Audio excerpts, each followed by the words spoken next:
Okay, we're starting to introduce the concept of a loci. We're first going to start off with parabolas and circles. And we've gone through this section of the lecture. We certainly talked about circles, a collection of points equidistant from a center. All right, we basically reviewed what you did in Math 100 and Math 119 to graph circles. They're fairly simple to do. We moved on to parabolas. We described it as a set of points that has a certain characteristic, and that's what we're looking for, those characteristics. We derived two forms, though, and the forms that we've derived for this were these forms over here. Hopefully that's been well understood. I shouldn't say well understood, but understood enough that you're willing to start to work problems at this point.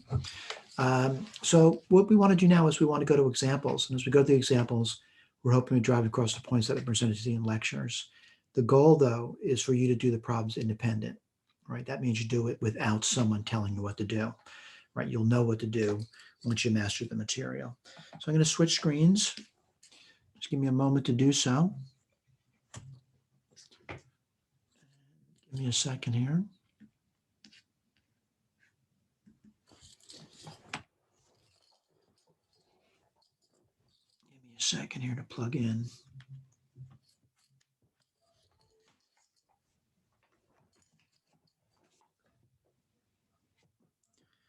All right, let me just go back to the beginning, which is problem number one, right?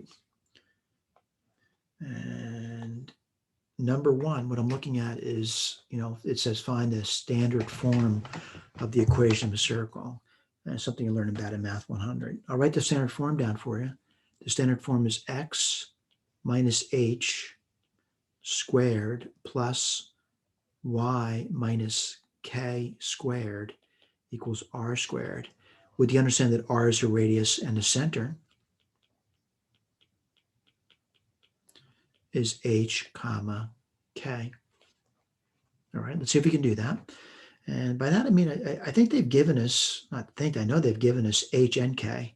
So h is minus 2 and k is 6. So I can write that down. So it's x minus a minus 2, which is x plus 2 squared plus y minus 6 squared. They haven't given me r squared, though. What they gave me, though, they gave me a point. And what point did they give me? A point on the circle. So I know a point in a circle, x would be minus 3 when y is minus 2. Well, let's plug that in. And by plugging it in, we should be able to figure out what r squared is. So if x is minus 3, I would get minus 3 plus 2 squared. And if y is minus 2, I get minus 2 minus 6 squared. And that would be r squared. We have to figure that out now. Well, minus 3 plus 2 is minus 1, and minus 1 squared is 1, plus minus 2 minus 6 is minus 8. Minus 8 squared is 64. So I know r squared now is 65. All right, let's write down now. It's going to be x plus 2 squared plus y minus 6 squared is equal to 65. That's my answer. All right, that's standard form. All right, let's go to the next page. I'll review what you've done in Math 100, and we'll start. All right, number two. Number two says, write equation of the circle. Oh, standard form again. So this is going to involve completing a square. So let me rewrite this. X squared plus 18x plus y squared minus 4y is equal to minus 49. I'm going to complete the square. What I mean by that is we're going to take half of this guy and square it. We're going to take half of this guy and square it, and we're going to add those numbers to both sides of the equation. So half of 18 is 9. When you square it, you get 81. And I'm adding that to both sides of the equation. Half of minus 4 is minus 2, and when you square that, you get plus 4. So what do you get? A perfect square. X plus 9 squared plus another perfect square, y minus 2 squared equals, well, I got to add that together. And what are you going to get there? Well, 85 minus 49 is 36. All right, so I got the standard form. This is the standard form. All right, write the equation standard form, we've done that. Identify its center and radius. Should be fairly easy to do. Center is going to be minus 9, comma 2, and the radius is going to be 6. Whoops, I I said 6 and I wrote down 3, huh? Let's go backwards. 6. I want to point out, look at the answer key. I'm seeing the answers. And if you're not seeing the answers, you know you're doing something wrong. All right, let's go to number 3. And number 3 is, find the X and Y-intercepts of the graph of the circle. Well, they're telling me this is a circle. I'm going to trust them on it. You can rewrite it if you want and graph the circle. But all they want are the X and Y-intercepts. So let's write this down. X-intercept. How do you find an X-intercept? It's super simple. Just set Y equal to 0. Let's write this down. If Y is equal to 0, this should be pretty easy. You get X squared minus 10X. Well, the Y's disappear and equals minus 16. I need to solve that equation. That's X squared minus 10X plus 16 equals 0. I need to factor that, if possible, by the way. And it sure does look possible. So what's X equal to? X could be 2, and the other one, X should be equal to 8. But they asked for intercepts, and they're going to be points. What's point going to be? 2 is X, Y is 0, and the other one is going to be 8 for X, and Y is 0. What are these things over here? They're X-intercepts. All right, let's do the Y-intercepts. They're also easy to come up with. And what do? You set X equal to 0. When you do that, what do you get? You're going to get Y squared plus 8Y is equal to minus 16. Well, again, it's quadratic, so let's see if we can solve it. Y squared plus 8Y plus 16 equals 0. I'm going to attempt to factor that, and that would just simply be Y plus 4 quantity squared is equal to 0. So Y has to be minus 4. All right, so what do we get? X is 0, Y is minus 4. What's this thing called over here? Y-intercept. Again, check the key. They say the Y-intercept is 0 minus 4. They say the X-intercepts are 2, 0, and 8, 0. Let's go to the next one. And next one, this is new. Now, granted, you did parabolas in Math 100, but now they're talking about descriptive factors in a parabola beyond the vertex. So what I'd like to do is I'd like to visualize it. They said find a standard form of the equation of a parabola with the given characteristics and vertex at the origin. And you should realize there's 2 standard forms of a parabola. And these are non-rotated parabolas. So let's put down our picture and see what we have over here. And certainly when I do this, hopefully you've paid some attention during lecture, and you know that there's a focus in this problem. And the focus is 25 halves 2. And I'm going to say that's over here somewhere. All right. They tell me the vertex is at the origin. Right. So now I know what the parabola looks like. And what does it look like? It looks like this. All right. So then the question is, what form do we have? We have the form where, the looking at it, and maybe I should write the P down for you. Looking at it, there's a distance between that origin and the focus, and that P is going to be 25 over 2. I'll write this over here. That's the distance from this to that over there. Okay? It's a directed distance, by the way. All right. So I'm going to write the form down for you. And the form is going to be, I'll write it down for you, Y minus K equals 4P, whoops, and put that down there, X minus H. Well, the vertex, they said it's at the origin, is 0, 0. So H is 0, Y is 0. I got that down. So Y squared equals, what's P? 25 halves. So it's 4 times 25 halves and X minus H. And what is H? H is 0. So what do you get? Y squared equals 50X. Let's look at it and see if we've done what they said. They said find the standard form of the equation of the parabola. I've done that. And a given characteristic, we've done that. That's right over here. All right. P is 25 halves. The vertex is 0, 0. It's listed for you. And put a little work down there for you. Let's go to the next one. And next one, again, I'm looking at it. And certainly I want to understand what they're asking me to do. And they say, standard form of the equation of a parabola, given characteristics. So I draw a picture. And the reason for the picture, I want to understand it. So it says, vertex at the origin again. So I have that covered. Then they say the directrix is y equals -2. And I'll put this over here. That means the focus is up here. And what's the focus going to be? The focus here is going to be 0, 2. And I know what this thing looks like. It looks like a parabola, and it opens upward like this over here. All right. So I'm pretty comfortable I can write down the standard form now. And the standard form is going to be x minus h squared 4p y minus k. All right. Now, what's the p here? The p is 2. Let's write this down. What's the vertex? 0, 0.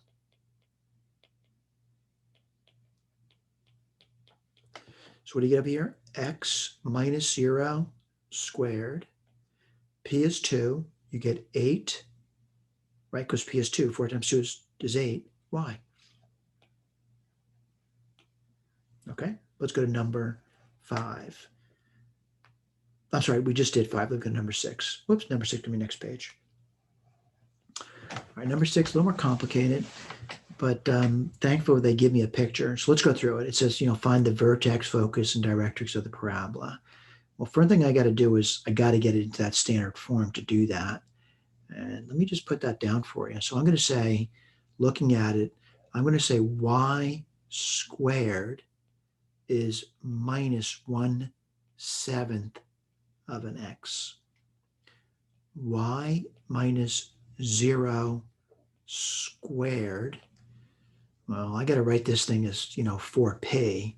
So it would be 4 times minus 1 over 28. That's the same thing as minus 1/7, by the way, if you multiply it out. And then you get x minus 0. So I can write the vertex down is 0, 0. All right. So, if I were drawing this thing out, certainly I would put the vertex down probably first. All right. Then one kind of says, what would it look like? And I know this is a negative p, so it's opening to the left. I'm going to put that down for you now. Again, I'm not saying it's a terribly accurate picture, but and I know where the focus is. The focus got to be on the inside. And the directrix got to be over here somewhere. What do I know? Well, I know the p-value on it, all right? So I can clearly write these things down. What's going to be x equals, that's an equation of a line, 1/28. And what's its focus over here? Well, it's going to be minus 1/28. It's in from the vertex, comma 0. All right, now granted, they give me a better picture, but I want to point out the work. I want to look at the work and see if we've done what we've asked them to do. Certainly, I wrote down a standard form. Vertex is down. The directrix x equals 1/28 is down. The p is down. Well, maybe I didn't write the p. I'll put the p over here for you. P is minus 1/28. Let's see the focus I put down. Yep, I got that down, and I got a graph down. All right, pretty simple. Let's go to the next one, and that'll be number 7, right? Let's take a look at number 7. And I'm looking, oops, made a mistake. So we're doing number 7 now. Trying to straighten that out a little bit for you. So I'm in standard form again. All right, looks like an easy problem, doesn't it? It really does. So what do you get? I'll write this down for you. You get y squared. Oops, go back to black ink, all right? Y squared is equal to x. Well, let's keep writing it. It's y minus 0 squared 4p. Well, the p had to be 1/4, right? X minus 0. All right, I think I can kind of graph it out. And I'm going to do a rough picture. We'll look at the better picture later. Vertex 0, 0. And looking at it, and this is going to open to the right now. I'll put a picture under that, like this over here. I'm not going to say it's terribly accurate. I'm going to put a focus in and go over here. and a directrix in over here somewhere. What's the focus? Well, I got to go 1/4 units in from the origin, which is the vertex. So this would be 1/4, comma 0. And the directrix is going to be x equals minus 1/4. All right, let's look at the key. And by the way, they give us a better looking picture. I realize that. So looking at the key, vertex 0, 0, not so bad. Standard form, I've got that over there. Looks pretty good. X equals minus 1/4 the directrix. Looks good. P is 1/4. Looks good. Focus 1/4, 0. Looks good. And the graph I drew roughly looks like the one they've given in here. Let's go to the next page, which would be problem number 8. And number 8, a little more complicated. All right. And the reason for that, I got something that needs me to rewrite it. I put this one down for you. And this is problem number 8. And you get y squared minus 12y. And then you're going to get, let's see, what are you going to get over there? I guess you'd get 16x, right? Minus 20. So y squared minus 12y, 16x minus 20. Complete the square. Half of the 12 is 6. It's going to be 36 to both sides. And what do you get? You get y minus 6 squared equals, and that's going to give you 16x. Let's see, plus 16, right? Let's keep going. Y minus 6. It's going to be 16. That's squared, by the way. X plus 1. Y minus 6 squared equals 4 times 4. X plus 1. All right. So I know the vertex. And what's the vertex going to be? Minus 1, comma 6. All right. I can use the picture they've given us to verify that. So I'm looking at it. Yeah, roughly right. Look at the key later. All right. How does it open? It definitely opens to the right. So it looks like what they've given me. No tricks here. Okay. Now what do we got to do?